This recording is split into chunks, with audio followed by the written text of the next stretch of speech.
기름 냄새.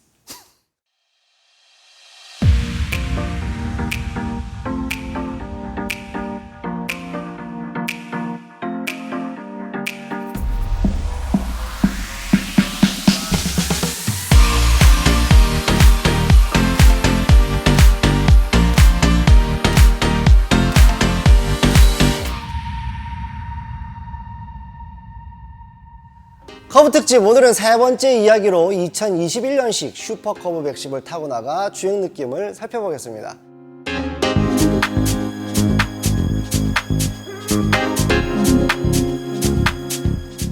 슈퍼커브 110은 클러치가 없는 로터리 기어 방식의 바이크입니다.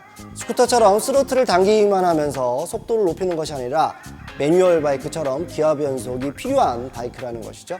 하지만 클러치가 없습니다. 클러치가 없다는 건 기어 오작동으로 인한 시동이 꺼지는 상황은 생기지 않는다는 것이죠. 입문자들이 매뉴얼 바이크를 탈 때 가장 두려워하는 게 저단에서의 클러치 레버 오작동으로 인해 시동이 꺼지는 상황 아니겠습니까? 슈퍼커브는 클러치가 없기 때문에 클러치 조절이 필요 없습니다.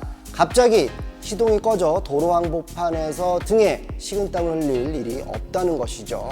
기어는 4단 로터리 방식이기 때문에 시동을 걸고 중립 상태에서 기어 레버 앞쪽을 밟아 단수를 올려주면 됩니다. 1단, 2단, 3단, 4단 그리고 다시 한 번 더 기어 레버 앞쪽을 밟으면 중립으로 돌아오고요. 보통의 매뉴얼 바이크는 리턴 방식이기 때문에 최고단까지 간 후에 다시 3, 2, 1 이렇게 순차적으로 내려와야 합니다. 하지만 슈퍼커브는 최고단인 4단까지 올라가고 다시 기어 레버를 꾹 밟으면 중립으로 돌아오기 때문에 로터리 방식인 것이죠.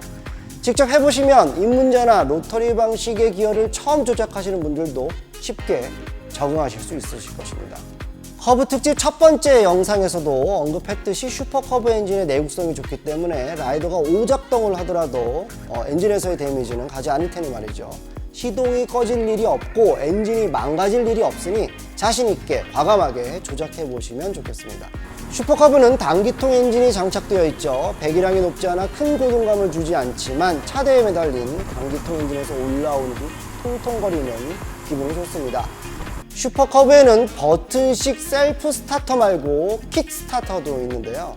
이 작은 사이즈의 실린더 안에 압력이 높지 않아 킥 스타터로 시동을 걸어도 쉽게 시동이 걸립니다. 배선 문제로 버튼식 셀프 스타터가 말을 듣지 않아도 킥 스타터가 있으니 시동을 거는 데는 문제는 없어 보입니다.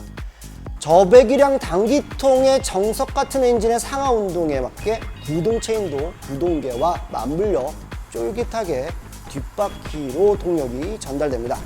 자전거를 탈 때 페달을 밟으면서 느껴지는 뒷바퀴의 구동력과 같은 동력 전달 느낌을 스로틀을 감을 때마다 느껴지게 되는데요. 1단에서부터 시작해 속도에 맞춰 기어를 바꿔주면 매끈하면서도 시원하게 뻗어가는데요. 리턴 기어 변속 방식에 익숙해서인지 로터리 기어를 조작할 때마다 꿀렁거림이 반복이 되는 부분이 있었습니다. 기어 변속 타이밍에 익숙하기 위한 시간이 필요해 보입니다. 그래도 새롭게 바뀐 LCD 계기판에서 기어 단수를 표시해주고 있어 좀 더 빨리 로터리 방식의 기어에 적응이 되더군요. 슈퍼커브 핸들링은 가볍고 경쾌합니다. 공차 중량이 100kg인 가벼운 차체에 17인치의 큰 사이즈의 휠이 더해져 핸들링과 운동 성능은 마치 자전거 다루듯이 편하고 경쾌하죠. 묵직하고 빠른 자전거라고 생각이 되는데요. 슈퍼커브의 개발 목적과 딱 부합되는 핸들링이었습니다. 프론트 디스크 브레이크와 리어 드럼 타입의 브레이크는 배기량과 바이크 등급에 맞는 적절한 수준의 성능입니다. 기대를 낮춰서인지 생각보다 브레이크 성능이 좋게 느껴지지만 성능이 좋다기보단 가벼운 차체를 긴장하지 않고 가볍게 다루면서 테스트 주행하고 있기 때문이라는 생각이 들던데요. 폭은 가늘고 구경은 널찍한 슈퍼커브의 휠과 타이어는 높은 안전성과 불규칙한 노면에서의 움직임이 기민합니다. 빅휠의 성능은 울퉁불퉁한 노면 주행에서 발휘되죠. 이전 연식보다 통통 튀는 느낌이 많이 줄어 서스펜션을 자세히 보니 리어 서스펜션의 마운트 위치를 시트 쪽 앞쪽으로 변경하여 서스펜션의 각도가 더 눕혀졌더군요. 서스펜션의 각도가 라이더 쪽으로 더 눕혀지면서 라이더의 무게를 직접적으로 받쳐주는 효과가 생겨 튀는 느낌이 줄어든 것이라고 보여집니다. 덧붙여 새로운 엔진의 세팅 덕분인지 이전 연도 커브보다 고속주행에서의 진동이 확실히 감소된 느낌이었습니다. 고속주행에서의 주행 느낌은 이전 연식에 비해 확실히 부드러워졌고요. 슈퍼커브는 연비가 좋은 바이크로 유명한데요. 기름 냄새. 기름 냄새만 맡아도 움직인다는 설이 있을 정도죠. 혼다 코리아에서 밝힌 공인 연비는 리터당 65km로 육박하니 막 당겨도 연료 걱정은 할 필요는 없을 것 같습니다. 주행 촬영을 위해 실제 연료를 가득 채운 상태에서 100km 정도 타는데요. 연료 게이지는 한 칸 조금 넘게 내려갔으니 말이죠. 매번 슈퍼커브를 탈 때마다 드는 생각이 한 대 살까입니다. 계속 반복되는 생각인데요. 한마디로 가격 대비 성능비가 정말 좋은 바이크죠. 유지 보수에 대한 부담도 적고 지금 이 차주분처럼 꾸며놓으면 레트로한 감성도 충분히 느낄 수 있으니까요.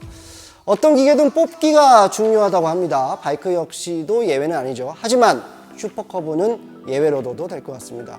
슈퍼커브 110의 신뢰는 60년이 넘는 세월과 1억 대가 넘는 세계적인 판매량이 검증해주고 있다고 생각이 됩니다. 커브 특집 세 번째는 여기까지였고요. 다음 시간 역시 커브 특집으로 이어갑니다. 다음 시간에는 크로스커브 110을 소개해 보겠습니다. 오늘 역시 구독과 좋아요, 알림 설정까지 부탁드립니다.